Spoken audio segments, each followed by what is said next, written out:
आप सभी प्रभु प्रेमियों को मेरा प्यार भरा राधे राधे। इस वीडियो में हम चर्चा करेंगे एकादशी के विषय में। इस एकादशी का नाम क्या है, इसका महत्व क्या है, इस विषय में हम विशेष तौर पर चर्चा करेंगे। तो आप लोग सभी इस एकादशी की कथा को भी ध्यान से सुनेंगे। एकादशी का नाम है पाप मोचनी एकादशी। जैसा कि इसके नाम से ही ये पता चलता है कि जो भी इस एकादशी का व्रत करता है उसके बड़े से बड़े पापों का नाश हो जाता है। चैत्र मास की कृष्ण पक्ष की जो एकादशी है उसे पाप मोचनी एकादशी कहते हैं। धर्मराज ने भगवान श्री कृष्ण से इसके विषय में प्रश्न किया कि चैत्र मास की कृष्ण पक्ष की एकादशी को क्या कहते हैं और इस व्रत को इसका लाभ क्या है। तो भगवान श्री कृष्ण कहते हैं, यही प्रश्न जो तुम हमसे कर रहे हो, यही प्रश्न हे नारद, ये जो पाप मोचनी एकादशी है ये बड़े बड़े पापों का नाश करने वाली है। बड़े बड़े साप भी इससे मुक्त हो जाते हैं। इस एकादशी का व्रत चैत्र मास की कृष्ण पक्ष की एकादशी जिसे पाप मोचनी एकादशी कहते हैं, हम तुम्हें एक कथा सुनाते, ध्यान से सुनो। चित्ररथ नामक एक वन है जहाँ पर इंद्र अप्सराओं के साथ भ्रमण करते रहते हैं। वहां आते हैं, मतलब एक भ्रमण का स्थान है, कभी भी आए जाए।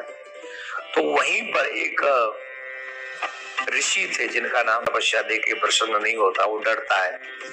तो इंद्र ने एक मन उनके हाव भाव को देखा, भाव भंगिमाओं को देखा। अप्सरा थी तो सुंदरी होगी, इतनी सुंदर थी, और मन एकाग्र नहीं रख सके ऋषि, और उस अप्सरा में उनका ध्यान गया।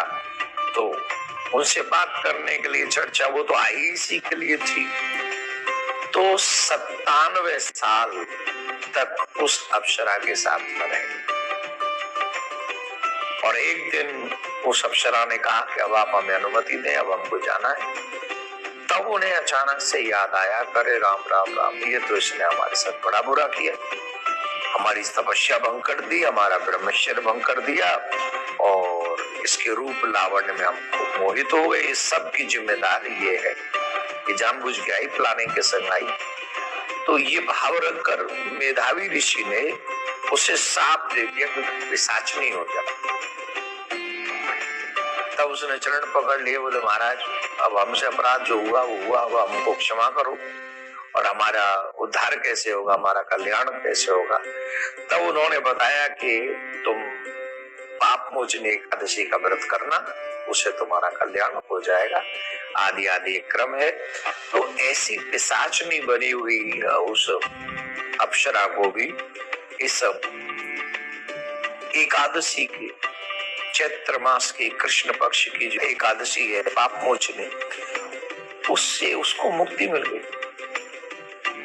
इस दिन हमें भगवान नारायण का पूजन करना चाहिए। नारायण माने, जब भी मैं नारायण कहता हूँ, क्योंकि एकादशी के विषय में उन्हीं की चर्चा आती है, तो आप यहाँ अपने इष्ट की बात कर सकते हैं, भगवान श्री राम की बात कर सकते हैं, कृष्ण की बात कर सकते हैं, शिव की बात कर सकते हैं।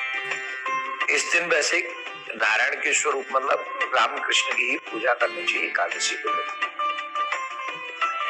तो अपने आराध्य की पूजा करें, बड़ा सुंदर सा उनका अभिषेक याद पहना है, उनका जाप करें, सत्य बोले, क्रोध न करें, असत्य न बोले, ब्रह्मचर्य का पालन करें, अन्न का त्याग करें, और जितना हो सके गाय की सेवा करें, साधु संतों की सेवा करें। जो भी दान पुण्य आप लोग कर सकते हैं, एकादशी के दिन किया हुआ दान पुण्य श्रेष्ठ होता है। तो जो भी आप कर सकें वो आपको करना चाहिए। आपको पाप मोचनी एकादशी रहेगी। और इसका जो पारायण का समय है वो भी ध्यान से सुन लें। पारायण का और वो समय रहेगा 6:18 से 7:20 तक। तो आप पारायण इस समय कर सकते हैं। इस कथा को एकादशी के दिन अवश्य सुनना चाहिए। व्रत करते हैं लोग पर कथा नहीं सुनते हैं तो उसका पूरा फल नहीं मिलता है।